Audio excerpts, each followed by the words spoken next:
Napoli fans around the world, welcome to Napoli Talk. Today is an important day because it's the day that Rudy Garcia packed up his belongings, took an EasyJet flight from Naples and landed in Nice, effectively liberating us from the football that we've been seeing over the last 2 to 3 months. And now De Laurentiis has a decision to make. An extremely important decision, because when you mess up once, you have a second chance to make things right. But when you mess up twice, it's extremely difficult then to correct that second mistake. It's unthinkable that Napoli goes and gets a third manager if whoever he picks now doesn't work out. And guys, there is an entire season still to go. So we better make sure that we get the right manager. Whoever De Laurentiis picks, it's important. It will define the rest of the season and there is no going back. And to go back a little bit to Garcia, guys. Garcia, things never really kicked off with him. There wasn't any feeling between him, the players, the rest of the staff that was from the Spalletti days. Some left, like the athletic coach. He was someone that cared a lot about which formation you start the game with, insisting that, yes, we will play with a 4-3-3, but at times we need to go to a 4-2-3-1. And while I agree that formations do matter, at the end of the day, they're just numbers. Or at least they're just numbers to some managers, like Spalletti, who didn't so much care about the formation, but more about how players behave on the field. Are we going to be aggressive? Are we going to be defensive? Are we going to press? These are more mindset issues rather than formation issues, because you can be aggressive even with a 3-man or 5-man defense. But this is something too complex for Garcia. He thought that just picking a formation without giving the team any kind of mindset would be enough. And too often Napoli was stuck wondering what they needed to do on the field once they were told which position to play in. Garcia was so adamant that we should actually be playing a 4-2-3-1 that's how he decided to play in his final game of the season against Empoli. And thank goodness that he did that. No one can say at this point, De Laurentiis never let him do that 4-2-3-1 that he so much wanted to do. He finally did it on his final game against a team that had only scored 4 goals all season. One of the worst teams in all of Europe. And this is a team that ultimately managed to score against us and walk away with 3 points, which tells you everything you need to know about the coach that we had up until today. We came from a period not only of Spalletti, but we still carried a lot of Sarri's DNA. Fluid, fast-paced football. A game that really highlighted our players' short-passing technical skills.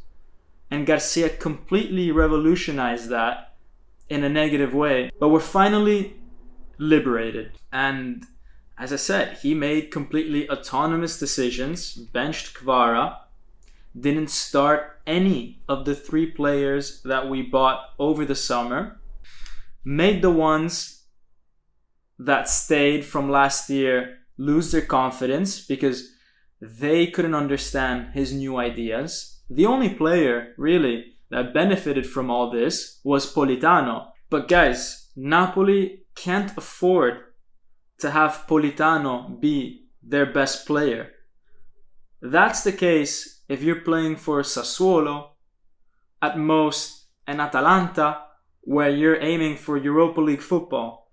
These type of teams can have their play centered around a guy like Politano, who at 30 years old, this is his limit. And I mean, I'm not trying to say that Politano isn't a good player, but a team like Napoli has to bring out the best in Osimhen, has to bring out the best in Kvara, guys that are nominated for the Ballon d'Or. The best out of Lobotka, who when put in ideal conditions, can really be the best midfielder in the league. If your football brings out the best in Politano, but sacrifices all these other guys with a higher ceiling, something's off. So anyways, we get to today, where, as I'm making this video, we still don't know whether it's going to be Tudor or Cannavaro or Mazzarri or who knows, maybe another surprise. But let's go and look at the two main candidates a bit more closely, Cannavaro and Tudor. Now, Cannavaro was sitting at the game next to Aurelio De Laurentiis against Empoli, not because they were invited by him, but they happened to be there, and De Laurentiis saw them and invited them over to sit next to him. Now, Cannavaro, guys, could be an interesting solution because he knows the environment that Naples is as a city, that Napoli is as a club. Obviously, Fabio played there when he was younger. His brother Paolo was the captain for a very long time. They're both Neapolitan. They know exactly what to expect from the city, from the fans, from De Laurentiis, everything. Cannavaro, he might not bring anything new to the table, but apparently he'd been studying Spalletti a lot. He was invited over by Spalletti actually a few times to look at some training sessions. And he's young. He's humble enough to maybe stick to what Spalletti was proposing last year and not try to influence things too much. In terms of his managerial career in the past, he was in China, was relatively successful there, winning the Asian Champions League, and then went to Benevento. But he's very inexperienced at this level, and because we've still got an entire season still to go for, guys, it's only November, then I don't think that De Laurentiis is seriously considering them. Then, because it's both Paolo and Fabio Cannavaro.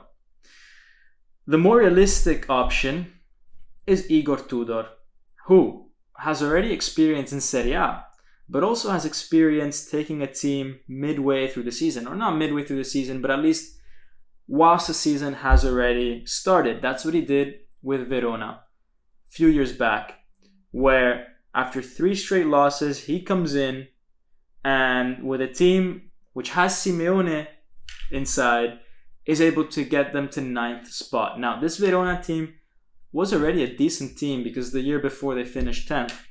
So it's not like he took a team that finished 17th and brought them 9th. He's a team that took a team that finished 10th and brought them 9th. What does this mean? It means that they were able to at least perform to their potential. And that's honestly what we want from Igor Tudor. We just want him to extract our potential. Can he do that? Well, he's done it with Simeone. For sure, at least he's a player that would appreciate this change of coach, because under Garcia, he's been horrible, demotivated, lost. At least under Tudor, he can score a lot of goals. You would assume Osimhen as well would do well under Tudor. Now, regarding Osimhen, it's interesting because a few years ago they asked him who's the best striker in the league, and he said it's not Osimhen, it's Vlahovic, at a time when Vlahovic had just recently moved to Juventus. And you have to realize that that's probably not his true opinion. He's just saying that because he's a Juventus fan through and through. I mean, this guy spent 7 years, more or less, at Juventus. Even played with them in Serie B after the whole Calciopoli thing, but he was one of their best center backs in the early 2000s when they won a couple of trophies. So he's got that Juventus DNA in him, but I fully believe that he's a professional, that even though he's a Juventino, when he's coaching Napoli, he's going to do the best possible job for Napoli, just like Giuntoli did. As we later learned, he is a Juventino, and yet with Napoli, he did some great things. Now, another concern of Tudor is that he doesn't stick around very long with clubs. He either gets sacked or he resigns. Now, that means that he's probably not a guy that we're going to take and build some kind of legacy with. right? In fact, he's probably going to be gunning for that Allegri spot if he happens to do well at Napoli, the moment Allegri's contract expires. That's something that we need to take into consideration. At the same time, guys, there's no one really out there right now that could do a better job, at least on paper. Now, one final issue about bringing Tudor on board is the fact that he predominantly plays with 3 at the back. This is a formation that I don't particularly like. However, as we said earlier, it's not so much about the numbers on a piece of paper. It's about your approach. If you can play 3 at the back, but play positive, attacking football, then maybe that could be something that works for Napoli. Having said that, we don't have enough center backs to actually do this long term. We've got 4 center backs, so that would mean only having 1 as a reserve. That could mean that over the January transfer market, we go and we buy 1 or 2 center backs. Alternatively, Tudor decides to try playing 4 at the back, and who knows, maybe it's something that he's always been wanting to do, but never felt that he's had the players to do it. It's going to be very interesting.